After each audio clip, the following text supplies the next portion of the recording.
Major funding for these broadcasts is made possible by grants from Chase Commercial Term Lending and New York Community Bank, M&T Bank, Perfect Building Maintenance, Capital One Bank, the Wyckoff Group, Greenberg Traurig. Additional funding is provided by grants from AKA Hotels, Corman Communities, Aerial Property Advisors, AVR Realty Company, Bank of America Merrill Lynch, Bank Leumi USA, Briarwood Organization, CBRE, Colliers International NYC, CPEX Real Estate Services, Cushman and Wakefield, Customers Bank, DDG, Dime Savings Bank of Williamsburg, Douglaston Development Levine Builders, Fisher Brothers, First Nationwide Title Agency, Flushing Bank, Foley and Lardner, Friedman LLP, Gemini Real Estate Advisors, HAP Investment Developers, Herrick Feinstein, Investors Bank, James D. Kuhn Real Estate Institute at Syracuse University, James Orphanides, Chairman USRealty.com, John Katsimides, Red Apple Group, Kilroy Architectural Windows, New York's Window Company, Madison Realty Capital, Massey Knuckle Realty Services, Matone Group, Mercantile Commerce Bank, Meridian Capital Group, Newmark Grubb Knight Frank, New Banks, MHP Real Estate Services, People's United Bank, SJP Properties, Sterling National Bank, Sterling and Sterling, Stonehenge Partners, TD Bank, Terra CRG, The Continuum Company, CUNY TV Foundation, the Moynihan Group, Urban American, and These Friends.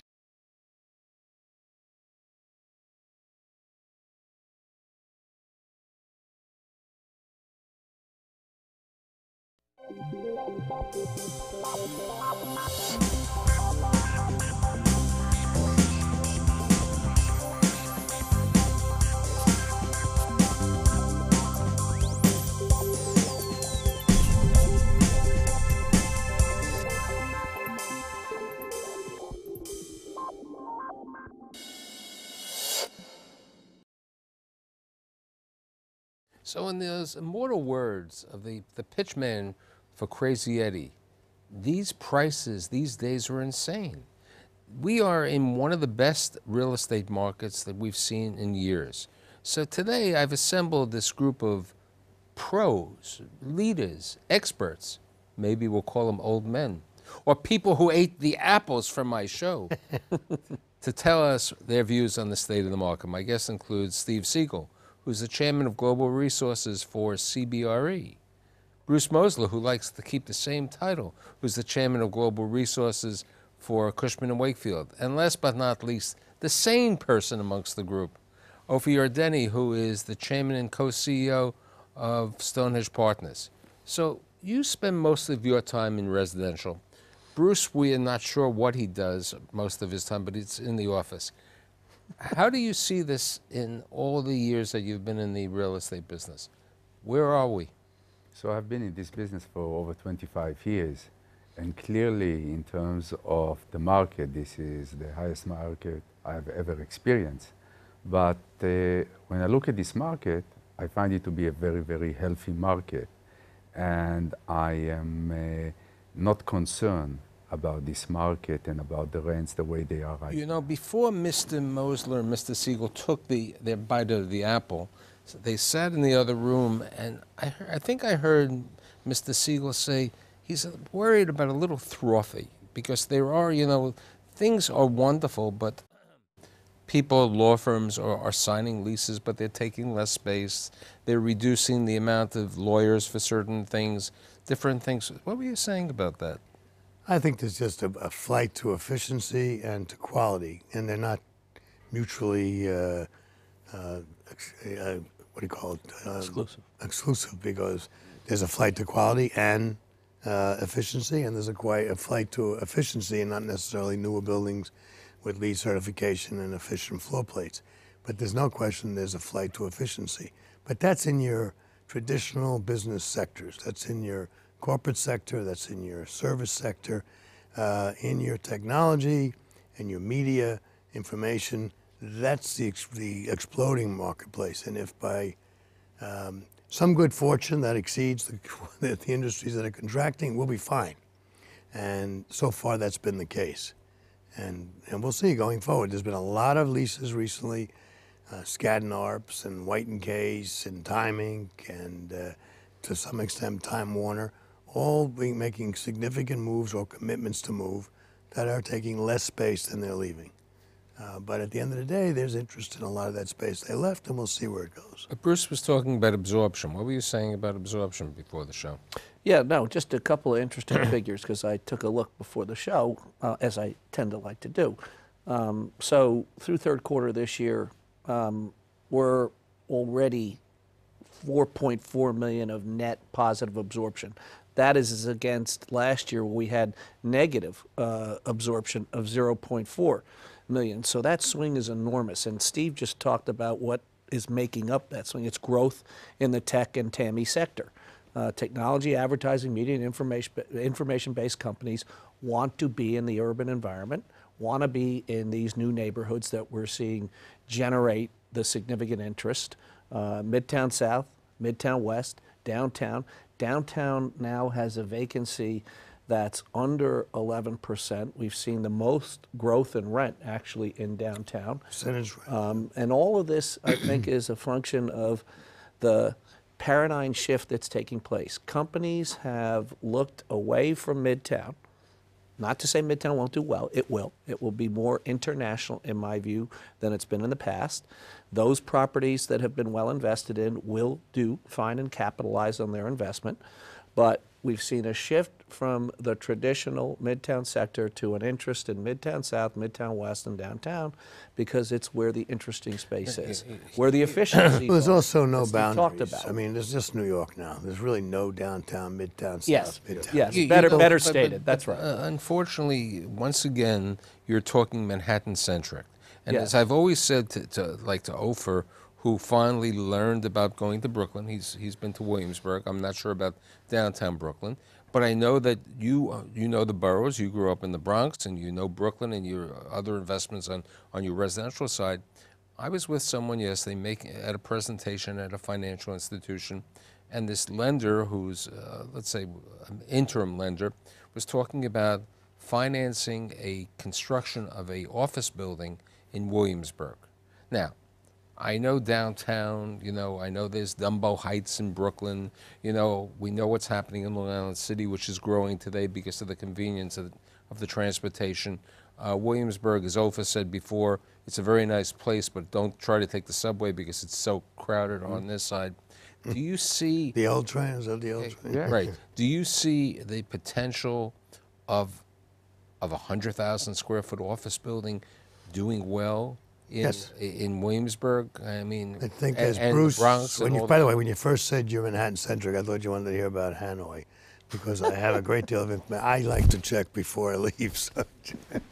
But as Bruce said, these neighborhoods that are now becoming thriving office neighborhoods like Midtown South, we'll call it Astor Place, the meatpacking district where Samsung just made a big commitment, and I think they follow the labor that they're seeking. And Brooklyn has a lot of density in terms of the labor these companies are seeking. So if they can go to Williamsburg or someplace in Brooklyn that has the funky space that Bruce is referring to at a really decent rent and is new in terms of efficiencies, they will I'm go. talking about similar rent in Midtown Manhattan. I'm not talking about $40 a foot. I'm talking that people are saying that we'll go to Dumbo Heights, or as I said to Ofer, I was in Brooklyn in the Gowanus recently, and SL Green and Cushman are in contract for a site across the street from the Whole Foods. And they said, you know what, we'll build an office building over there and we'll get $75 to $90 a foot. I mean, I'm not sure that... I don't think that holds up. No, I don't buy that. Michael, and I'm going to just reiterate this because I think it's worth it. At the end of the day, what it used to be that Midtown rents being pushed up drove tenants to Midtown South and downtown. So now we know we're borderless, to use Steve's term of sort of describing this marketplace. If Midtown South and Midtown West and downtown rents continue to drive up, these projects in the boroughs, as you refer to them, can and will be successful because they'll have to be an alternative in rent. Brooklyn rents at 35, 40, 45, maybe 50 will be successful because it's an alternative. But new construction there, not yet convinced that that can work unless we continue to see rents move up exponentially. Well, I guess it can in work if they Midtown. have the land for any period of time and their land You know, basis but- is but very we- low. you know, we- 75 to $90, Not in I mass, don't see. but from time to time, yes. And I just want to make one other interesting point. When we're all said and done, Just because you had the apple. the apple gave me some energy. So this Somebody might, said, be careful, when you're all said and done, there's nothing left to say or do, so. very, very, thank you for finishing the quote, but perspective.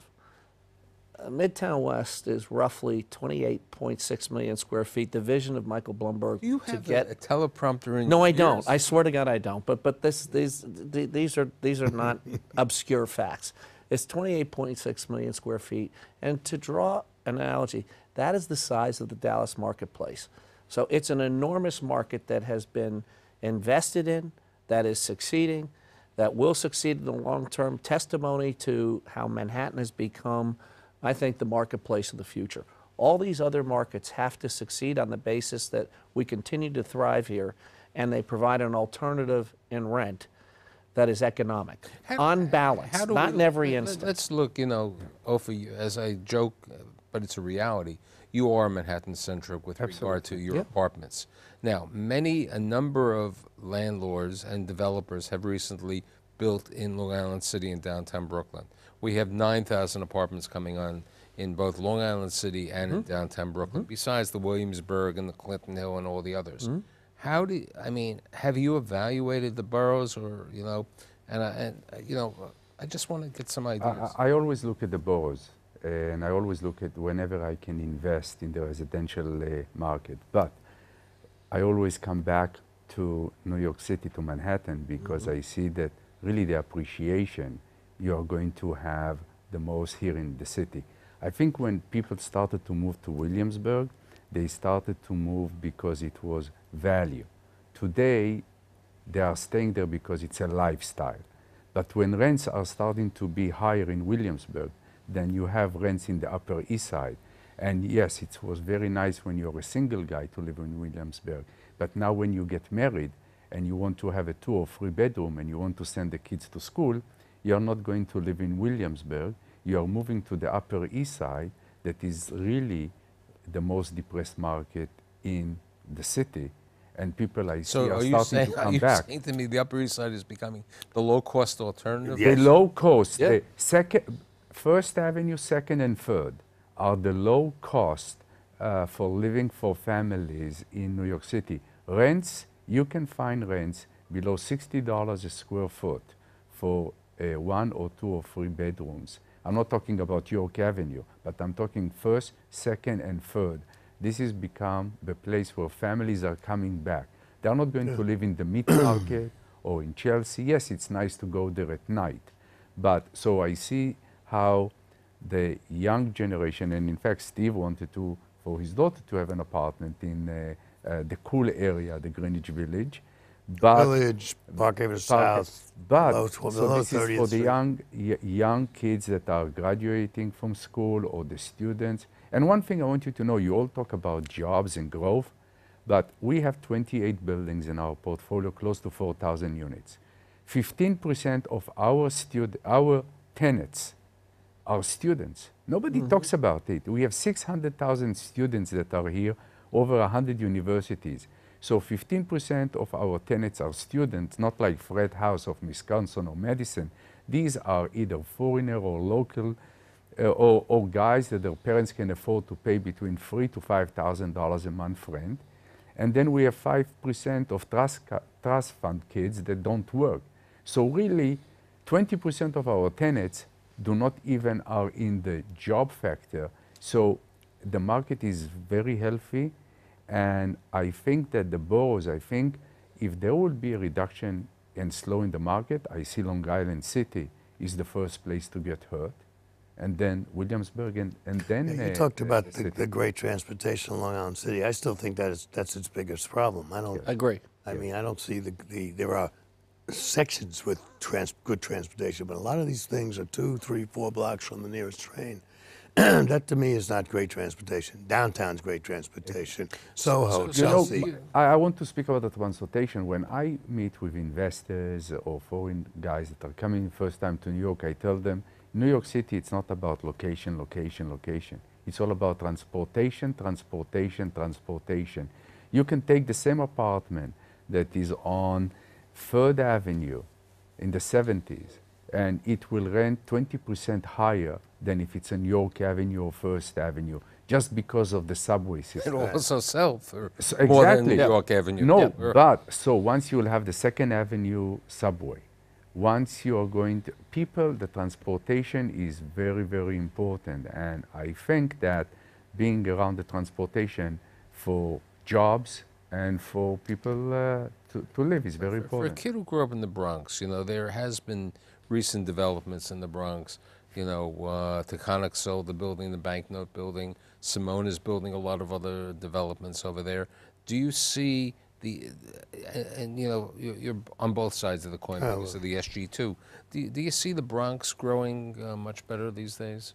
No, I really don't. And the reasons are it's not growing in any uniform fashion. There's no one area that's exploded and turned into the place to be, whether it's in the Bronx or when younger people are looking for alternatives to expensive apartments in Manhattan. And you still have those areas that are not blighted, but they are really not, they have not been attended to, is the best way to put it. The way Ofer and Stonehenge attend to their buildings. The sooner they get them, they bring them up to equality. If necessary, redo the lobbies, make sure where there are no doormen. So there's you're saying in the security. Bronx, basically, it's more of It's a shotgun. maintenance. It's shotgun. You just take, the owner takes as much as he has to do to put it into working order, you know, as there's- opposed to the different. Harlem, on the other hand, will be your next coveted residential alternative because of what Ofer said. Transportation, transportation, transportation. I went to 125th Street last Friday night, actually, with Bruce. It's booming. Everywhere you look, there's a renovation or a crane or a site being cleared. I mean, you have the restaurants Whole Foods are over there, thriving. the businesses. No. Yeah, I think But- it's happening as we speak. Yeah. It's not even. But to be. it's also very important because the universities. You have the Yeah, Columbia absolutely. University. Absolutely. You have Columbia. You the have expansion of Columbia there, Columbia. and you have NYU. And if you will see how those universities are not just great place for education, but because of them being there, the entire neighborhood is changing. So I think that by having in Roosevelt Island, you will have the Cornell and the Technion, and that will be a great hub for technology. But when you the talk- Upper East Side is going to be affected because we have over 1,000 units in the Upper East Side, from 55th to 80th. We have 2 students living in that area because the area is not, they have nothing to do But there. you could have a large amount of medical students and physicians because First Avenue is Hospital Row. And there are, you know, Memorial developed their own building. Their hospitals are providing them their housing. Yeah, they built Most their of own them, they have housing. their own housing and they right, are which was providing built in them. Long Island, in Roosevelt Island. Some of the land was given away for free to the Hudson companies and to related to build over there. And in the same manner that you are saying that there is going to be the Technion campus over there and an office building. Ratner is involved with the office building over there for the tech, similar to the Alexandria Research Center. That may help Long Island City's office market and also the residential market. But the residential market in Long Island City, they are trying to get rents at over $3,000. They are trying to get rents like Manhattan. And I don't think it will be sustainable. If the market will continue the way it is, they will be able to rent it. And if 50% of the, if we'll have 50 to 60,000 people a year coming to Manhattan, it will continue because you really cannot afford to build in Manhattan a rental apartment. Now, there's a building. lot of factors that may or may not impact the sustainability of our You know, marketplace. yes. That's a whole Bruce, different issue. You were unfortunate. You had to go to that dinner when I had my NYU course, which I do on Tuesday nights. And one person who's building a very ultra-luxury condo said there are too many ultra-luxury condos being built. This was Bruce Eichner, you know, the kettle, talking about this. And we see all these new buildings, these ultra-high things, and we're talking about a pied-à-terre tax over there. Do you see... Well, that would be a disaster. I mean, you know, there are discussions over there. Do you see that? And then there was a discussion about putting taxes on office rents in addition to commercial. Or rent office tax. control. Or Rent to bring control. rent of the control. office. I will just say this about the too many condos. Luxury. I'm not talking. Luxury, no, Yeah, I am. talking luxury. You can have all the statistics you want in terms of what's being bought and what's being paid per foot. At the end of the day, a developer builds in a vacuum to some extent. He's got the great site, he's got the great plan, and he's got the better mousetrap. And whatever happens in the market, well, first of all, they go in believing nothing's going to happen in the market, but whatever happens, they feel they'll be the best that there is. I've seen it in the office development world where it sweeps and everyone's building up a brand new high-rise office building because the market has momentum. They're building at a rent level here, even though rents are here, because the rents are going to get there. Same thing could happen in the condo market, with the exception of an urbanization in America right now and foreign investment. People want to own property here. That's the foreign investment. People want to live in cities, and that's the urbanization. So that could, and by the way, compared to the units available in total, the luxury condos are really a small percentage. Yeah, but about the condo market, it's very, very interesting because they are talking about the corridor of 57th Street. If there is going to be a shakeup in the market, I think it's going to happen there. And I heard a developer that is building on that corridor, and he said, we are not building a lot of units. And I started to laugh because he thinks that if they are building units, 10,000 or 20,000 square foot units, just because they are building that size, you don't have a lot of them and they will be sold. So I'm not concerned about this market because I'm not invested in that market. Right. But I think that the market that will slow will be that corridor because it's not sustainable. And that is 10, 12,000. and that's what one of these main developers said. But if you are going to look at, for example, a Chelsea, and you're talking about 2 bedrooms or 3 bedrooms that are going between 2,500 to 4,000, I think there they are building 20 units or 30 units. You don't have a massive building that are building 300-400 units. So I think that those units will be absorbed. The Upper West Side will be absorbed. The Upper East Side people, there is a bidding war on those units. So I feel very much comfortable. Let's talk about two major developments. One being Hudson Yards and the other being the World Trade Center. How do you see the Hudson Yards, especially both on the office side and on the residential side? First of all, on the office side, it's already a success. I mean, they were willing to attract tenants with aggressive proposals and transactions in order to meet their requirement for office development, and their anticipation is they'll make a significant amount of money in the residential. That's the related Onyx. What about the other sites that are potentially there? I mean, do you see the west side in the Hudson Yards market? Brookfield, they just signed a major tenant, I believe one of the law firms over there. Do you see that as an area of growth? I mean, it's, as we said before, Ofer brought it up, transportation. The subway stops on 34th Street and 10th Avenue. It'll stop over Michael, I think the Hudson Yard is the most exciting area that is being developed. I have been there. I bought my building, the Olivia, in 2005. I paid $240 million for 500,000 square feet residential and retail. And I've been seeing growth of rents from $50. Today I'm getting $77 to $80. You have to see who wants to live there. It's young, it's professional, it's exciting. And when I bought the building on 33rd Street, people thought that I lost it. But the fact is that you have people are going for the High Line. People are going towards the galleries in Chelsea. It's changing. It's young. It's exciting. It's sexy. There's a whole community being created. The High Line. It's going to be 1,100 apartments. As I said before. 60,000 square foot entertainment center. Neiman Marcus is already committed. There's a cultural center, which the city is placing there. The transportation is unbelievable. Better, but transportation is still a little. Yeah, but you're walking distance to Penn Station. I was just going to say, you're one Square block Garden. from the most traveled transportation hub in all of North America, 34th Street, which is Penn Station.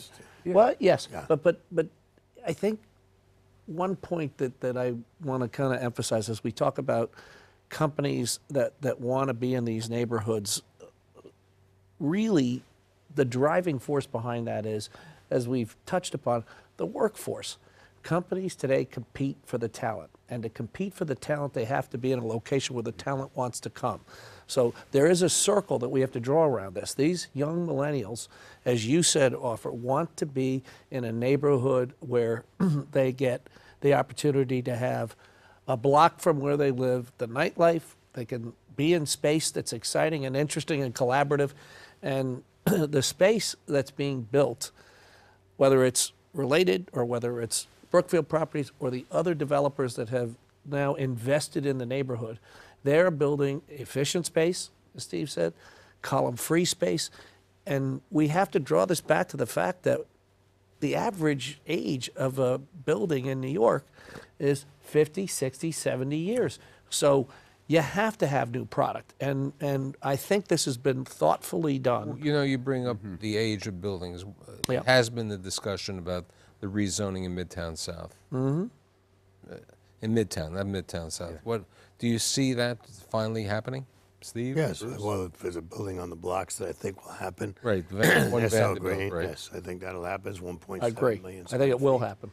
And you got L&L on Yep. 55th Street and Park Avenue. That will happen. Yep. And there are others that I believe will happen. However, what Bruce said about they want to be where they work, and I defy you to drive up 10th Avenue or 11th Avenue and get more than a block or a block and a half without seeing the skeleton of a building going up or the Yeah. cranes excavating. And these are all residential, every single one of them, and they'll feed into these office developments. And when Related gets done with their residential, it'll be like the AOL Time Warner Center. Yep. That will drive this to be one of the most successful projects of all time. I agree. One of their sites was just sold, 55 Hudson Yards, I Yes. believe it is, to Mitsui. They're going to develop either an office building on their own or a residential tower. So there's more interest in that area from diverse development entities. Let's the go to new let's go to Midtown. Lower let's go to Lower Manhattan. Before that, I want to ask you a question. I've never been there in Gowanus, and I just heard about that. But you spoke about the talent, the young. Who are going to be the workers that are going to take space in that location in Gowanus? Who is going to pay their $75, $80 Well, a square foot? I don't know if they'll pay that, but the philosophy is that there's a great amount of the workforce that comes from Brooklyn Heights, from Park Slope, et cetera, that comes into Harold Gardens, Manhattan. Cobble Hill. Lower It's Manhattan. going to be the smaller tech firms and that they'll are cut them priced off out in the of past, Manhattan. is what they think. But I don't think there'll be a huge tenant that'll go there for a half agree a with million or a million square. There is a home for the smaller creative firms, the tech businesses that don't and can't pay 80, 90, 100 plus per square foot. I think that's Where's the kind of home creative for- talent where's that will the go home there. for the nonprofits who can't afford the rent? It used to be Far West Side. It used to be. Side streets, things like that. But It's the got to answer be is older side street buildings that eventually they'll be priced out of there as well. there are toured buildings- neighborhoods within neighborhoods where those folks will find homes, including in parts of Brooklyn. And or Long Island City, or for some period of time 100%. Harlem. But after that, it's just a matter of where, what. the thing we haven't, I think Michael touched on, and the risk. We have 15 to 30 But seconds. you asked me about downtown. I want to touch on Yeah, it because it's quick. important. World Financial Center. We're now Brookfield Place, the Trade Center. In the entire downtown marketplace in the last 3 years, 130 tenants have moved down, 15 have left. The statistics are amazing, and the diversity of the exploding. tenant base is unbelievable. So in conclusion, So don't give up on that. Okay, in either. conclusion, and you'll be able to take your apple. You were with me So I don't Brown. want it now. Do you? It's all Okay. brown. Let's have a new one. You were with me 14 seasons ago. You've been with me, and I think we are in probably the best time we've seen in the real estate market. And let's just hope that everything continues this way. Thanks, Steve Siegel, Bruce Mosler, and Ofer Yardeni, and I'll see you next week.